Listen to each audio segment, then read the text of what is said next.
तो इसका आंसर होगा Allan Octavian Hume. Allan Octavian Hume को हर्मिट ऑफ शिमला के नाम से भी जाना जाता है। एलन ऑक्टेवियन ह्यूम को भारत में पक्षी विज्ञान का पिता भी कहा जाता है। बहुत ही महत्वपूर्ण सवाल है जो आपको याद रखने हैं, ठीक है। चलिए नेक्स्ट क्वेश्चन की ओर चलते हैं। नेक्स्ट क्वेश्चन है हर्मिट ऑफ शिमला किसे कहा जाता है। ऑलरेडी मैंने अभी आपको बताया है, हर्मिट ऑफ शिमला आपका एलन ऑक्टेवियन ह्यूम को कहा जाता है। ए.ओ. ह्यूम को हर्मिट ऑफ शिमला कहा जाता है। ये स्कॉटलैंड के रहने वाले थे। कहां के रहने वाले थे? स्कॉटलैंड। ये आपको विशेष याद रखना है, he comes from Scotland. Scotland की राजधानी है प्यारे दोस्तों Edinburgh. Edinburgh is the capital of Scotland. Scotland की राजधानी एडिनबर्ग है और ये स्कॉटलैंड के रहने वाले थे। ये यूरोप महाद्वीप में स्थित है, ठीक है। जॉर्ज यूले ये पहले अंग्रेज थे जो भारतीय राष्ट्रीय कांग्रेस के अध्यक्ष बने, ठीक है, याद रखिएगा। गुरुदेव रविन्द्रनाथ टैगोर एक ऐसे व्यक्ति हैं एशिया महाद्वीप के जिनको 1913 ईस्वी में गीतांजलि किताब के लिए नोबेल प्राइज से सम्मानित किया गया था। अभी तक भारतीय इतिहास में Rabindranath Tagore, sir CV Raman, Subramaniam Swamy, Hargobind Khorana, Mother Teresa, BS. Naipaul, BK. Ramakrishnan, Kailash Satyarthi, Abhijit Banerjee, ये वो लोग हैं जिनको नोबेल प्राइज मिला है दोस्तों, है ना। और रविन्द्रनाथ टैगोर, अमर्त्य सेन और आपके अभिजीत बनर्जी, इन तीनों का संबंध जो है वो पश्चिम बंगाल कोलकाता से है। वो कहाँ से है? पश्चिम बंगाल कोलकाता से है। ये आपको याद रखना है, पश्चिम बंगाल कोलकाता से है। और अमर्त्य सेन के जो कोलकाता से है, अमर्त्य सेन के जो गुरु थे वो गुरुदेव रविन्द्रनाथ टैगोर थे। रविन्द्रनाथ टैगोर ने मोहनदास करमचंद गांधी को महात्मा की उपाधि दी थी और महात्मा गांधी ने रविन्द्रनाथ टैगोर को गुरुदेव की उपाधि दी थी। ये विशेष याद रखिएगा। तो ए.ओ. ह्यूम को हर्मिट ऑफ शिमला के नाम से जाना जाता है, ठीक है। और ये स्कॉटलैंड के रहने वाले थे और ये इटावा डिस्ट्रिक्ट के उत्तर प्रदेश में पड़ता है आपका ये। इटावा डिस्ट्रिक्ट के आदरणीय माननीय मुलायम सिंह जी का क्षेत्र है ये। इटावा डिस्ट्रिक्ट के रिटायर ऑफिसर थे ये, रिटायर ऑफिसर थे आईसीएस, रिटायर आईसीएस ऑफिसर थे, ठीक है। तो ये पॉइंट्स आपका क्लियर हुआ और इसका सही आंसर होगा आपका A.O.. Hume. A.O.. Hume will be right answer. Next है वह कौन सा प्रथम भारतीय था जो ब्रिटिश संसद के लिए निर्वाचित हुआ था। मैंने बताया था 1892 ईस्वी में देश के पहले व्यक्ति थे आपके दादा भाई नौरोजी। दादा भाई नौरोजी पहले व्यक्ति भारत देश के हैं जो ब्रिटिश पार्लियामेंट के सांसद निर्वाचित हुए थे। बहुत बड़ी बात है, चीज याद रखिएगा, ठीक है। और ये सुरेंद्र नाथ बनर्जी हैं आपके, इनका फ्रीडम फाइटर में मतलब देश की आज़ाद को कराने में बहुत बड़ा योगदान रहा है। ये हैं गोपाल कृष्ण गोखले, ये महात्मा गांधी के राजनीतिक गुरु थे, ठीक है। दादा भाई नौरोजी को grand old man of India के नाम से भी जाना जाता है। और ये फिरोज शाह मेहता है, इनका भी बहुत बड़ा योगदान है हमारे स्वतंत्रता प्राप्त कराने में। तो इसका सही आंसर आपका जो होगा वो होगा आपका डी, दादा भाई नौरोजी, ठीक है, दादा भाई नौरोजी। क्लियर। चलिए नेक्स्ट क्वेश्चन की ओर चलते हैं। नेक्स्ट क्वेश्चन है निम्नलिखित कथनों पर विचार कीजिए। दादा भाई नौरोजी के बारे में बताया गया है 3 बार भारतीय राष्ट्रीय कांग्रेस के अध्यक्ष चुने गए। बिल्कुल सही जवाब है ये, 3 बार भारतीय राष्ट्रीय कांग्रेस के अध्यक्ष निर्वाचित हुए हैं आपके Dadabhai Naoroji. Poverty and unBritish rule in India नामक पुस्तक लिखी है। बिल्कुल सही जवाब है, poverty and unBritish rule in India किताब दादा भाई नौरोजी के द्वारा लिखी गई है। नेशनल सोशल कॉन्फ्रेंस की स्थापना भी आपके दादा भाई नौरोजी ने की थी। तो इसका आंसर 1 और 2 सही होगा। ये 2 आपके सही हैं, ये आपका आंसर गलत होगा, ठीक है। तो दादा भाई नौरोजी 3 बार बनते हैं, 1886, 1893 और 1906, ठीक है, भारतीय राष्ट्रीय कांग्रेस के अध्यक्ष। नेक्स्ट सवाल देखते हैं।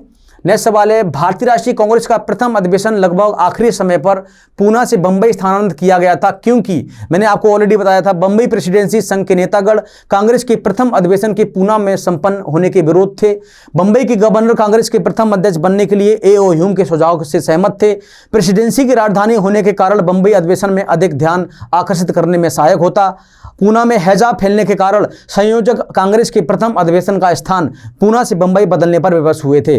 दोस्तों इसका याद रखिएगा, इसका डी आंसर सही होगा, क्योंकि यहाँ पर पूना में हैजा फैल गया था, ठीक है, एक बीमारी के कारण। यहाँ से जो ट्रांसफर किया गया था वो फिर मुंबई किया गया था, जहाँ पर गोकुल दास तेजपाल महाविद्यालय में इसका अधिवेशन किया गया था। इसका सही आंसर होगा आपका डी, ठीक है, याद रखिएगा। नेक्स्ट क्वेश्चन है a nation in the making नामक पुस्तक किसने लिखी है।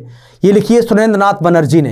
दोस्तों सुरेंद्र नाथ बनर्जी ने a nation in the making नामक किताब लिखी है। दीनबंधु मित्र ने नील दर्पण नामक किताब लिखी है। नील दर्पण, ये बहुत आपकी एग्जाम में सवाल पूछा जाता है कि नील दर्पण के लेखक कौन है, तो वो आपके हैं दीनबंधु मित्र, ठीक है।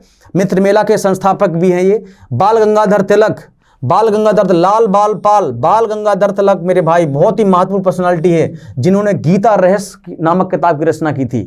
मराठा और शिवाजी महोत्सव प्रारंभ किया था किन्होंने, बाल गंगाधर तिलक ने, ठीक है।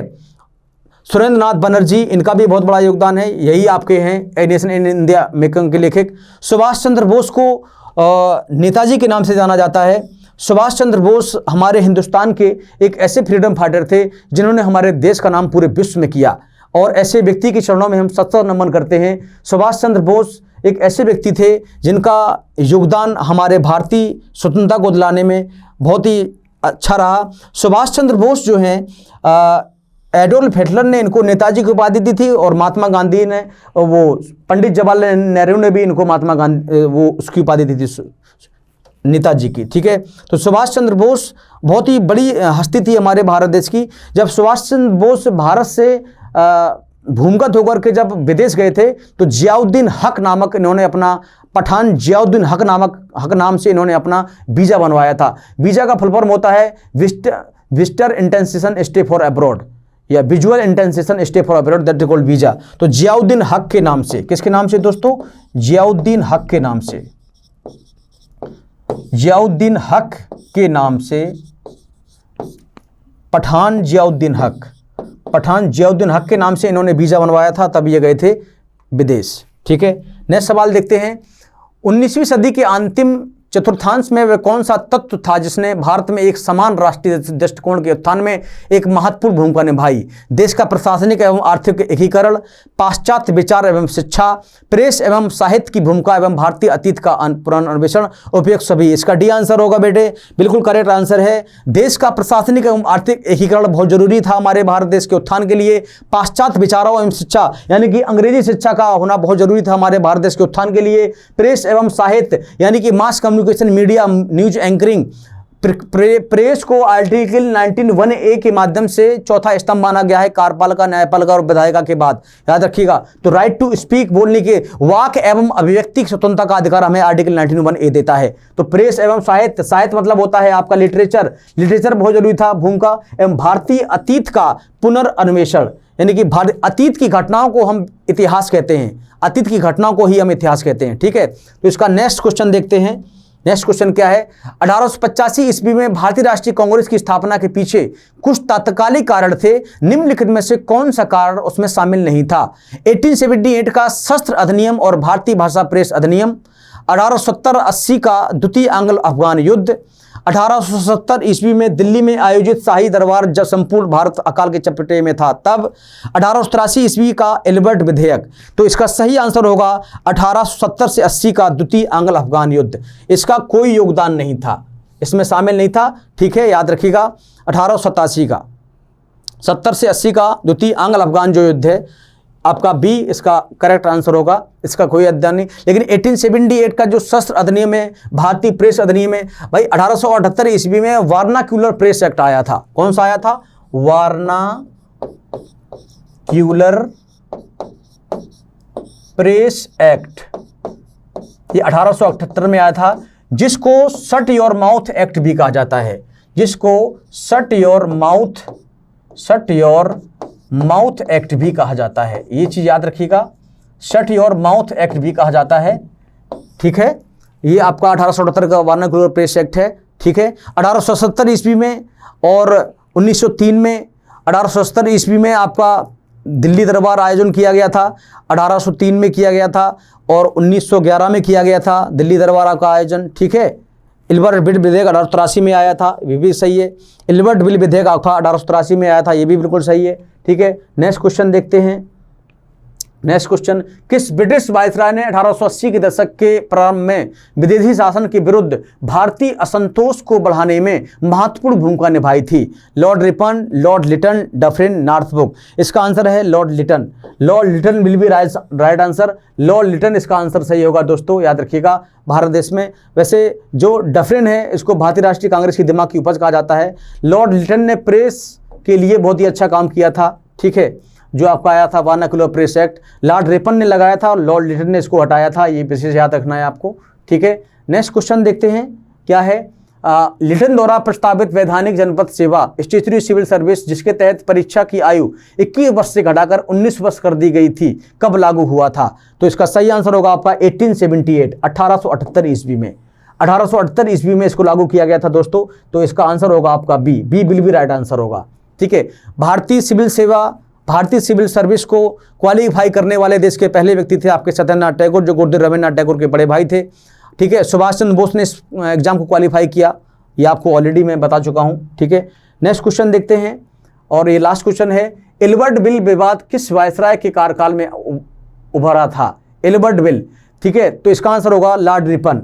लॉर्ड रिपन के कार्यकाल में दोस्तों एल्बर्ट बिल आया था 1883 ईस्वी में, 1883 में आया था, ये आपको विशेष याद रखना है। ठीक है। लॉर्ड लिटन ये लेकर के आए थे 1878 में, और लॉर्ड डफरिन के दिमाग की उपज मानी जाती है आपकी भारतीय राष्ट्रीय कांग्रेस। ठीक है। तो आपने इस सेशन में काफ़ी अच्छा समझने का प्रयास किया होगा। तो आज के लिए इतना ही। Thank you very much. God bless you. Love you all of you. Bharat Mata की जय। जय हिंद, जय भारत। बहुत बहुत धन्यवाद, शुक्रिया।